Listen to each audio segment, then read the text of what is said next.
हे दोस्तों, अगर आपको कुछ ऑप्शंस दिए जाएं जैसे कि पार्टी करने का, गेम खेलने का या कॉमेडी वीडियोस देखने का, और दूसरी तरफ आपको ऑप्शंस दिए जाएं जैसे कि पढ़ाई करने का या अपने लक्ष्य के लिए मेहनत करने का, तो ऐसा क्या रीज़न है कि हर व्यक्ति बिना सोचे समझे पहले वाले ऑप्शंस में ही ज़्यादा इंटरेस्ट दिखाता है, जबकि दूसरे वाले ऑप्शंस में बहुत ही कम व्यक्ति इंटरेस्ट दिखाते हैं। जबकि हर किसी को बहुत अच्छे से पता है कि अगर वो दूसरे वाले ऑप्शंस में इंटरेस्ट दिखाएगा तो वह सक्सेस की तरफ पहुंच सकता है या वह जो बनना चाहता है वो बन सकता है, लेकिन फिर भी हर व्यक्ति पहले वाले ऑप्शंस को ही ऑप्ट करता है। तो इसके पीछे एक्चुअल रीजन क्या है, या क्या कोई ऐसा ऑप्शन भी एग्जिस्ट करता है जो हमें उस पहले वाले ऑप्शंस में इंटरेस्ट दिखाने से बचा सके?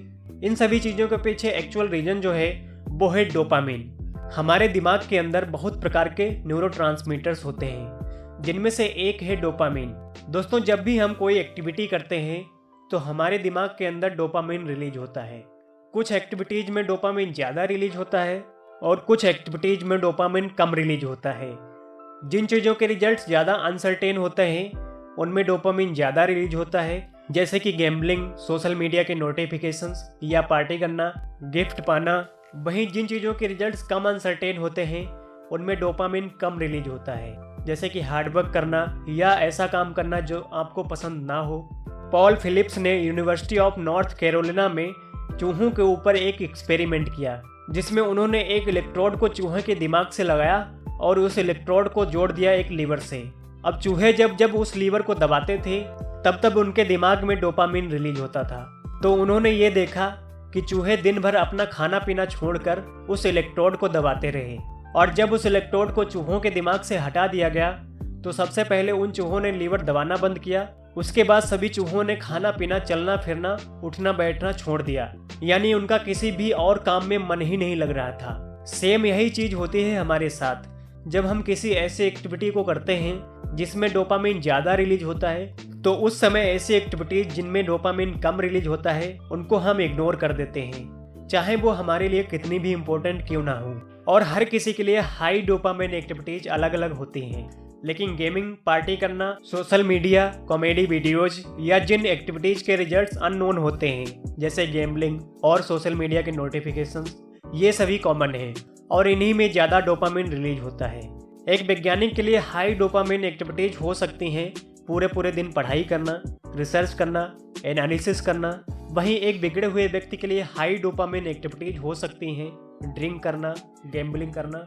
इसलिए आप देखोगे कि बड़ा मुश्किल हो जाता है एक वैज्ञानिक से डांस कराना या पार्टी कराना और एक बिगड़े हुए स्टूडेंट से पढ़ाई कराना या रिसर्च कराना।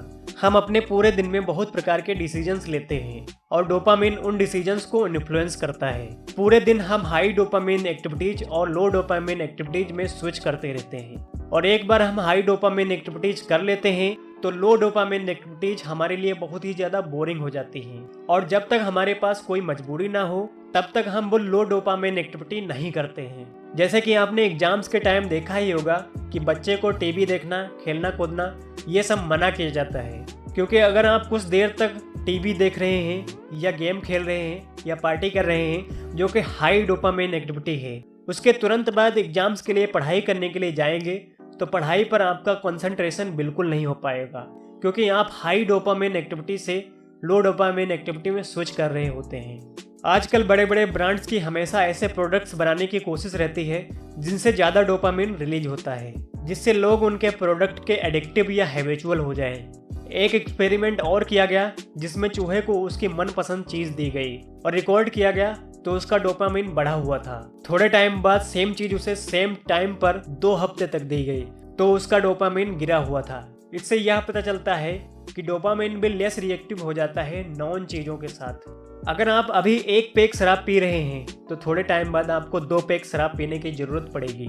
इसलिए आप अगर किसी मॉल में भी जाओगे तो वहाँ पर भी बाई 1 गेट 1 फ्री जैसे ऑफर्स चलते रहते हैं, जो कि हमारे डोपामिन को एकदम बढ़ाने का काम करते हैं और आप उन प्रोडक्ट्स को खरीदने के लिए उत्साहित हो जाते हैं। तो इन सभी चीज़ों का सलूशन क्या है? इन सभी चीज़ों का सलूशन बहुत ही सिंपल है। अगर आप केवल 1 सप्ताह तक ऑब्जर्व करोगे तो आपको यह पता चल जाएगा कि आपकी लो डोपामिन एक्टिविटीज और हाई डोपामिन एक्टिविटीज कौन कौन सी हैं। अब आप जब इनको ऑब्जर्व कर लें तो पहली बात तो आप हाई डोपामाइन एक्टिविटीज़ करें ही ना, तो सबसे अच्छी बात है। लेकिन ये पॉसिबल भी नहीं है, क्योंकि इससे आपकी लाइफ बहुत ही ज़्यादा बोरिंग हो जाएगी। दूसरा ऑप्शन यह है कि जब आप हाई डोपामाइन एक्टिविटीज़ करते हैं तो उन्हें लो डोपामाइन एक्टिविटीज़ के बाद करें, और हाई डोपामाइन एक्टिविटीज़ को एज ए रिवार्ड दें अपने आप को। जैसे कि आप 5 घंटे पढ़ाई करने के बाद आधा घंटा गेम खेलने का टाइम एक रिवार्ड की तरह अपने आप को दे सकते हैं। तो दोस्तों, उम्मीद करता हूँ आपको यह वीडियो पसंद आया होगा। अगर जो आपको यह वीडियो पसंद आया है तो इस वीडियो को लाइक कर देना। अगर जो आपको यह वीडियो बहुत ज़्यादा पसंद आया है तो चैनल को भी सब्सक्राइब कर लेना, क्योंकि आपको इस चैनल पर इसी तरह के इंटरेस्टिंग और एजुकेशनल वीडियोज मिलते रहेंगे। And finally, thanks for watching.